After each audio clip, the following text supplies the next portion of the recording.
नमस्कार, सुप्रभात। स्वागत आप सभी का सब रंग कार्यक्रम में। मित्रों, इंतज़ार होगा आपको कि आज कौन सी 5 बातें आपके लिए लेकर मैं आया हूँ। अल्फ़ाबेटिकली हम चल रहे हैं, आज डी की बारी है। और भले ही हम इंग्लिश के अल्फ़ाबेट ले रहे हैं, लेकिन शब्द हम हिंदी और इंग्लिश दोनों के ही लेंगे, क्योंकि इंग्लिश का ज़माना है, हम जानते हैं। तो शुरुआत कर रहे हैं मित्रों, डी अर्थात दिनचर्या से। कहते हैं जिसकी दिनचर्या सुव्यवस्थित है, उसका जीवन भी सुव्यवस्थित रहता है। वो जीवन में संपूर्ण सफल होता है, उसका समय वेस्ट नहीं होता। और जिनकी दिनचर्या ही व्यवस्थित नहीं होती, जिन्हें पता ही नहीं होता कि आज सारे दिन में मुझे क्या करना है, कब उठना है, कब खाना है, कब सोना है, कब किसी कार्य को करना है, यदि अव्यवस्थित दिनचर्या है तो सारा दिन वैसे ही निकल जाता है। और कहते हैं कि जो व्यवस्थित नहीं होता है वो ज़्यादा ही अपने आप को बिज़ी रखता है, क्योंकि व्यवस्थित नहीं है उसकी दिनचर्या। इसीलिए मित्रों, हम ये कला ज़रूर सीखें कि अपने हर कार्य को व्यवस्थित करना सीखें। उठने से लेके रात को सोने तक मुझे क्या क्या कब कब करना है, कितने समय में करना है, यदि ये कला हम सीख जाते हैं तो जीवन में हमें सफल होने से कोई भी नहीं रोक सकता। तो हम अपनी दिनचर्या को व्यवस्थित करेंगे। आइए इसी सुंदर और श्रेष्ठ संकल्प के साथ चलते हैं अपने पहले सेगमेंट की ओर, जिसमें हम सुंदर सुवाक्य सुनते हैं। उपदेश वाणी से नहीं बल्कि आचरण से प्रस्तुत किया जाता है।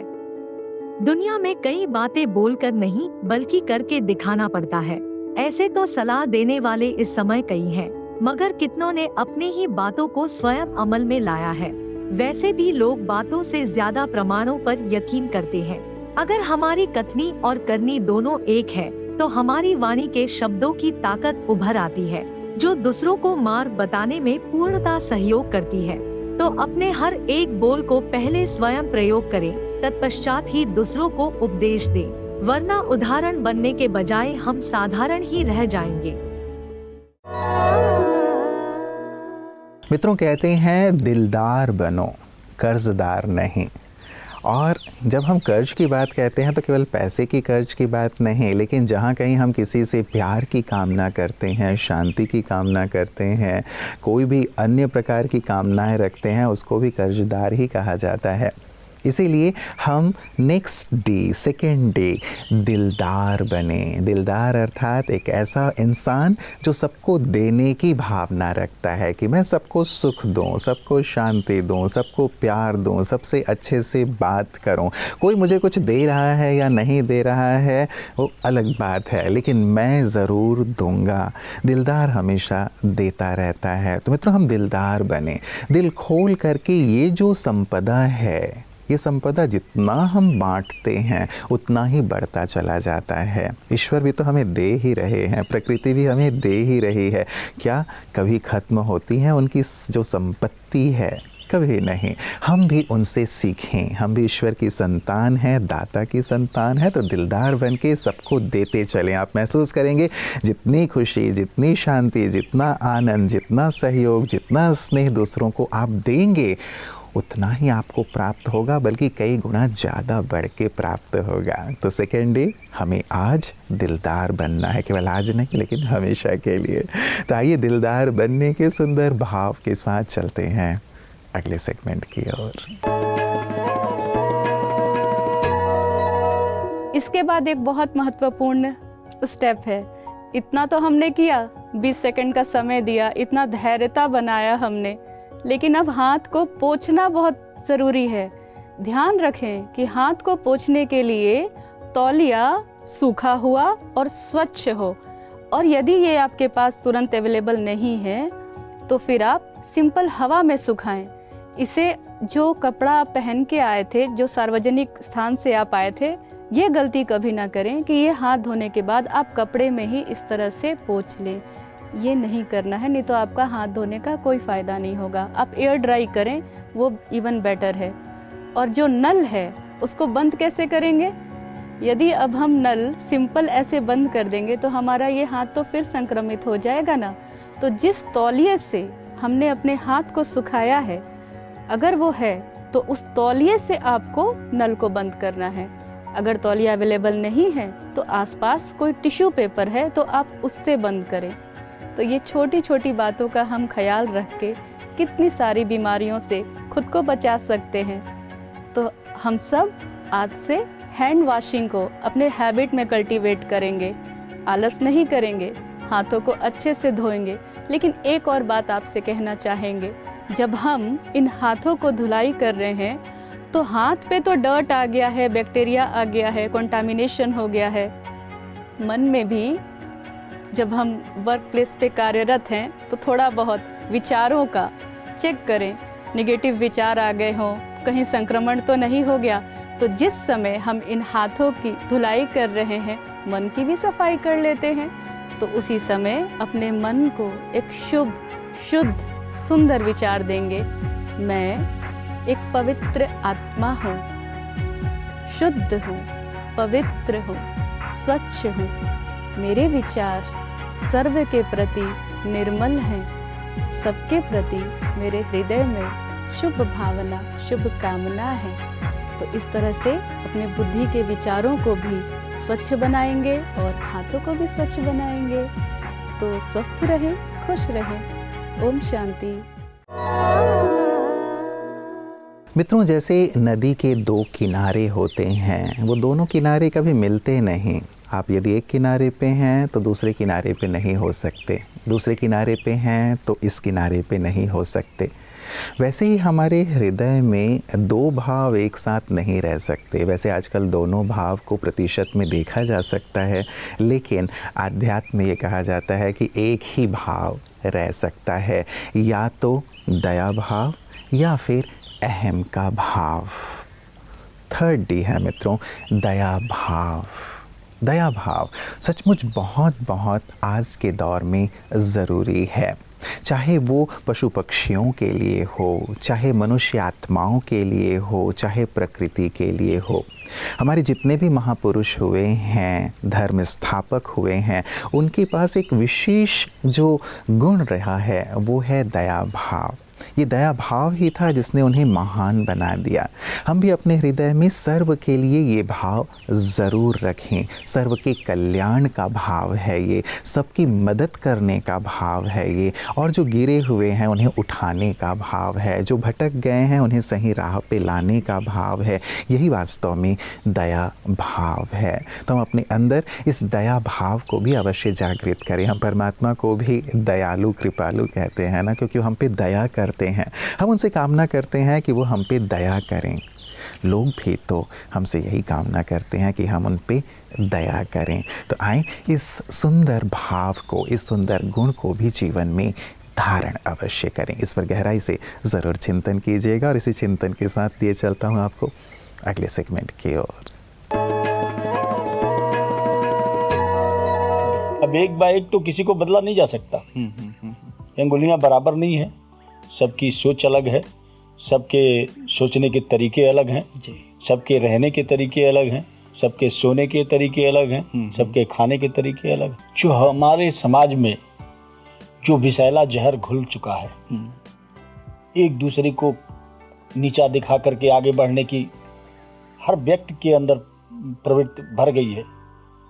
हर व्यक्ति जल्दी रातों रात माला माल होना चाहता है। शॉर्टकट मेहनत नहीं करना चाहता जी, सीधे चाहता है कि हम दिन के अंदर, चाहे वो हमारे नेता बिरादरी है, चाहे किसी फील्ड में आप जाएं, हर जगह जो है रातों रात लोग माला माल बनना चाहते हैं, पहले अपना पेट भरना चाहते हैं।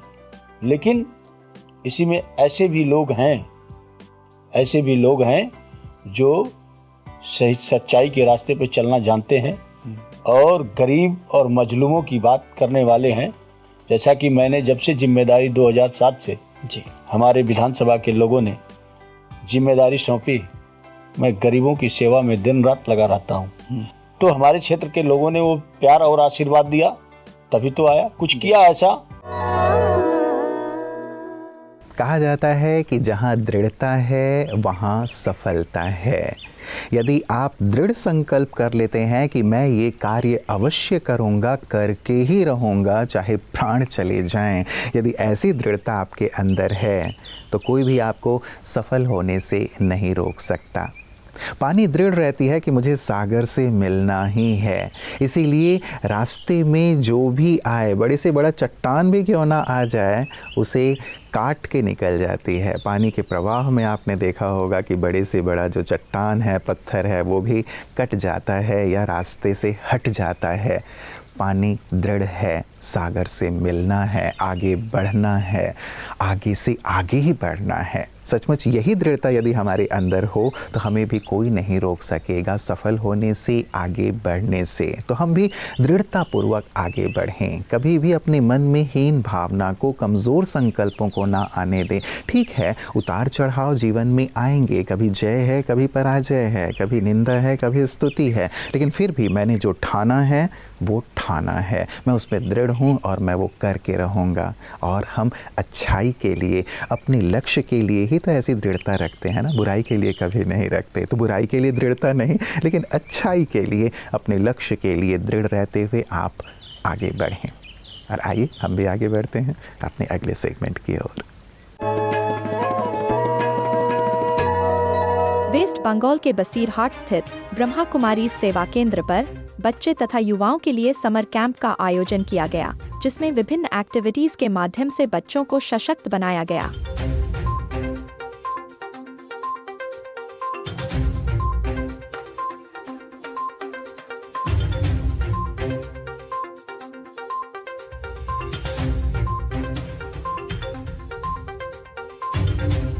इस अवसर पर सेवा केंद्र संचालिका बी के किरण बहन ने बच्चों के माता पिता को राजयोग का महत्व बताया और स्ट्रेस फ्री लाइफ कैसे बनाएं, उस पर भी अहम रूप से प्रकाश डाला। इस कैंप में सभी बच्चों को राजयोग मेडिटेशन के माध्यम से शारीरिक रूप के साथ साथ मानसिक रूप से भी मजबूत बनाना सिखाया गया। मित्रों, आप सोच रहे होंगे कि बात डी की थी और 4 डी हमने हिंदी के लिए हैं, हिंदी के शब्द जो सचमुच जीवन के लिए बहुत बहुत आवश्यक हैं, बहुत ही महत्वपूर्ण गुण हैं। लास्ट डी मैं इंग्लिश का ले रहा हूँ मित्रों, जो है डांस। हम सबको डांस बहुत पसंद है। जब कभी भी कोई गीत चलता है, पैर अपने आप थिरकने लगते हैं, लेकिन तन का डांस करना सहज है। मैं बात कर रहा हूँ मन के डांस करने की। हमारा मन भी खुशी में डांस करता रहे। जीवन में यदि परिस्थितियाँ, बातें, विपत्तियाँ आती भी हैं तो भी जो मन से डांस करता रहता है, मन से खुश रहता है, इन बातों को सहजता से वो पार कर लेता है। मित्रों, बातें आएंगी और जाएंगी, लेकिन मेरा मन हमेशा हल्का रहे, खुश रहे, डांस करता रहे, तो सचमुच जीवन का हम संपूर्ण आनंद ले सकते हैं। एक होता है कि हमें कुछ सफलता प्राप्त हो जाए, उसके बाद हम डांस करें, लेकिन एक होता है कि हम डांस करते करते सफलता तक पहुँचें, अपने लक्ष्य तक पहुँचें। ये ज़्यादा अच्छा होगा, राइट? इसीलिए इस डांस पर भी बहुत गहराई से विचार कीजिएगा और आज डांस ज़रूर कीजिएगा।